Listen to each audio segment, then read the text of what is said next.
every programs require a string while displaying the result or processing the input text.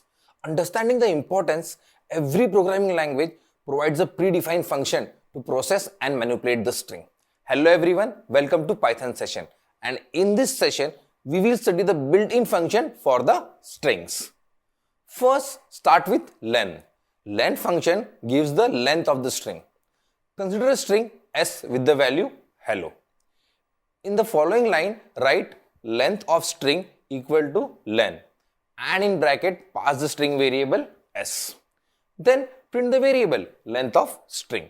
Run the code. Well, we got the output 5 because the hello world contains 5 characters. Just like len, Python has many built-in functions for string. Count, index, rindex, split, there are many. Well, here is a list of some important string function.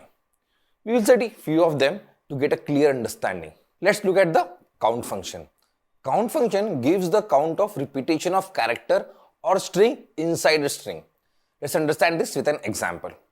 Consider our string s with the value hello. Inside the print statement, write variable name and then call the function count and pass the parameter l like this. Run the code. You got the output 2 because the L character is present 2 times in the word hello.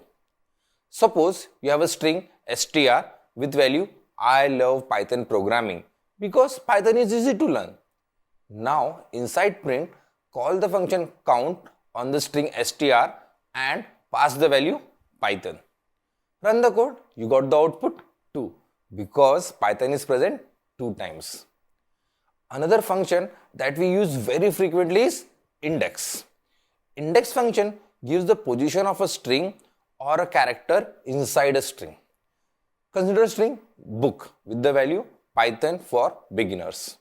Now inside a print, call the index function on the string variable book and in bracket pass the variable for. Run the code. Well, we got the output 7 because the index of for starts from 7.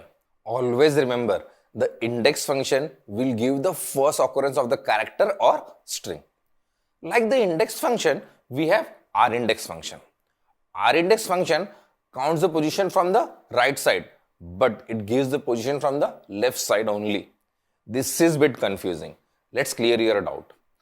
Consider a string with the value he is good and she is good. Now write 2 print statements. In the first print, we will call the index function and pass the parameter good. In the second print, we will call the rindex function and pass the parameter good. Run the code.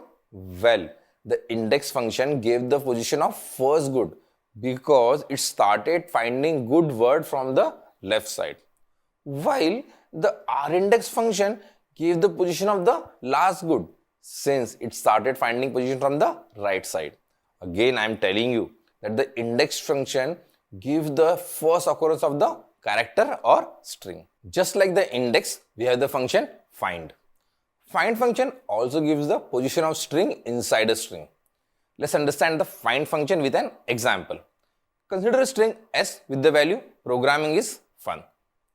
In a print statement, call the function find on the string s and pass the parameter fun like this. Run the code. Well, we got the output 15. If you calculate the position of fun, it is 15 from the starting point. We also have the rfind function in Python. Rfind function gives the position of string from the right side. Please try the rfind function yourself. It's pretty easy. Index and find function sounds a bit similar. So what's the difference? The index function will give an error if the value doesn't exist in the string, while the find function will return the value -1. Let's understand this with an example. Suppose we have a string s equal to Python programming. Now we will call the index function and pass the value Java. Run the code. Well, we got the error. Now we will call the find function instead of index like this. Rerun the code. Well, here we got the output -1. I hope you understood the difference between index and find function. Please practice if you want to remember all this function. This function will be very beneficial in your professional career. We need to study few more functions of the string, but all that in the next session.